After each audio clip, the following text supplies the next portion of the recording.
Welcome back to the Iranian Fever channel. Today's Fallout 76 camp build tutorial is part 1 of Bad Notion's guide on how to build sky camps.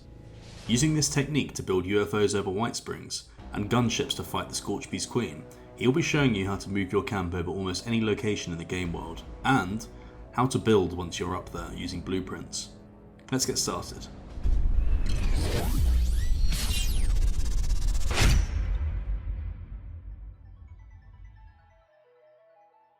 The technique we are showing today can be split into 3 main parts.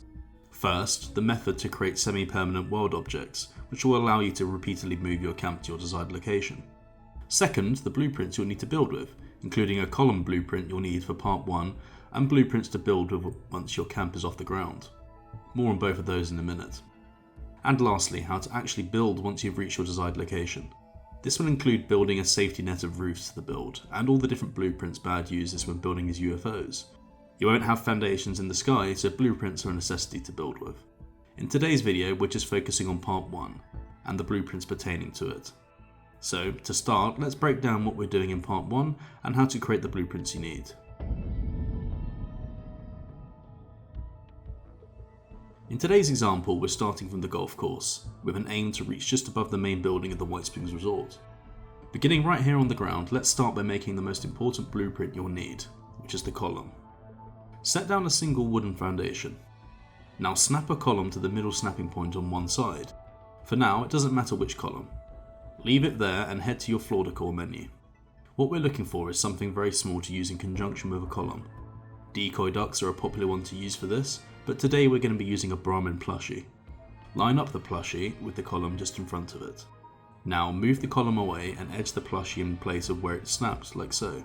Once you think it's correct, snap a small column back in place. The object at the bottom should be poking through. Attach a large column on top of this and blueprint all 3. Name it and save it. We need a couple more blueprints too. Place down some stairs on a wooden foundation and attach a single upper floor to it. Blueprint the upper floor and save it as a floor. Attach a quarter floor and blueprint this too. Finally, do the same with a half floor, blueprinting and saving it like so. So that's our blueprint sorted, so let's move on to the next step. Let's create the first platform.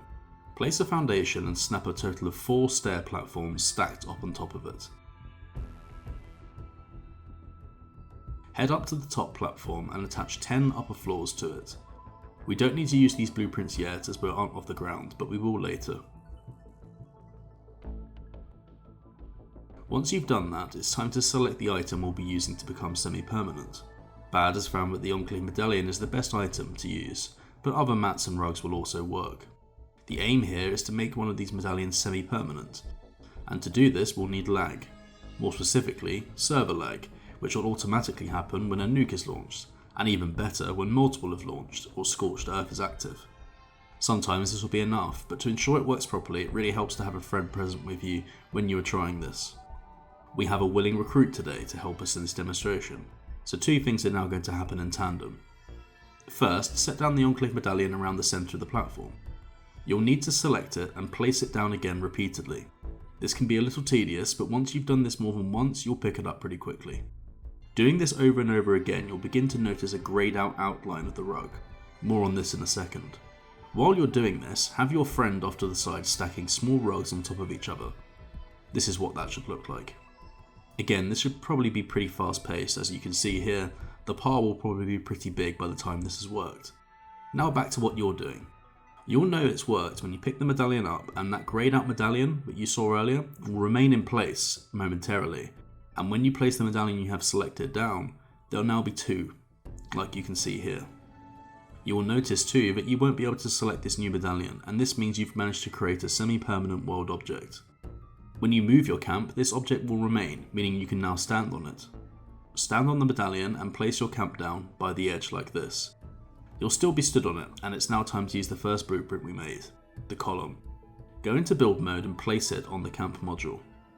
This can be a little bit finicky, and you'll know its place when it's gone blue, which it has here in this example. Now hop on top of the pillar and try to snap one of those stair platforms from earlier to the column. Same as before, stack another 3 of these to get some height. For safety, move the camp module to the second stack platform and place it around this location. This is so if you do fall off by accident and then need to fast travel back up here, it will give you the best chance of loading on above something you can actually land on, as opposed to just falling to your death. Heading up to the top, snap around 14 of your upper floor blueprints to the top staircase. From now on, you'll need to use these instead of actual upper floors. It actually won't be the end of the world if you did at this stage, but attaching any upper floor or staircase to anything will result in you being unable to remove it. This will be a really big factor later on once you've actually reached the destination you want to build at.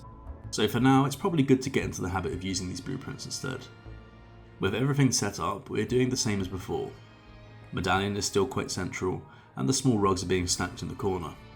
Quicker this time, and we already have a second semi-permanent world object. For now, we'll be trying to create this centrally, so each time we are going higher, we aren't deviating much from our original location on the ground. This is because the White Springs is a pre-existing location, and it has a border which will stop you from being able to build close to it.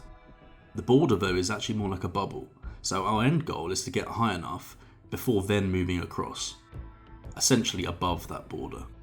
Sometimes, something to watch out for though, is when you create these semi-permanent world objects, sometimes it will register like it is, but you won't actually be able to place your camp on it. This might be a glitch, or because you're actually too close to the bubble we just discussed. If this does happen, just repeat the process. If you can place your camp module on the medallion, then you're ready to continue. Moving on, we recommend keeping the medallion central around 3 to 4 times to give you the height you need. For locations like Watoga, you'll probably likely need more, as the buildings there are very tall. Fast forwarding a bit, we repeated this process a few more times before the view looked like this. Now, moving the medallion nearer the edge of the direction we want to go in, we can create the semi-permanent object here instead, and this means that we're going to gradually move in that direction. Also, using more upper floor blueprints now too to increase the surface area. You can reduce the amount of stacked staircases once you've gained enough height, as it is possible to place your camp too high. By the time we reach this current height, only one stacked staircase was enough, and it's more a case of moving towards the White Springs than actually gaining height. This will vary of course depending on where you want to build above, so you will have to judge the height you want to get to yourself. 2 placements later and we're already over the car park and almost there. Now we're very close, so to gauge where we want the final placement to be, putting down some stairs allows us to actually do the opposite and get a little bit lower. On the lower platforms now, the semi-permanent object is being created right on the edge. And now, one final placement. And yeah, the view is looking pretty good, I think. But building at this location will require more blueprints if you want a nice clean UFO or camp. It's very easy to make permanent mistakes with stairs and upper floors that can't be removed, so make sure to look out for part 2 of this tutorial coming very soon, where Bad will be showing you how to set yourself up correctly and build a UFO.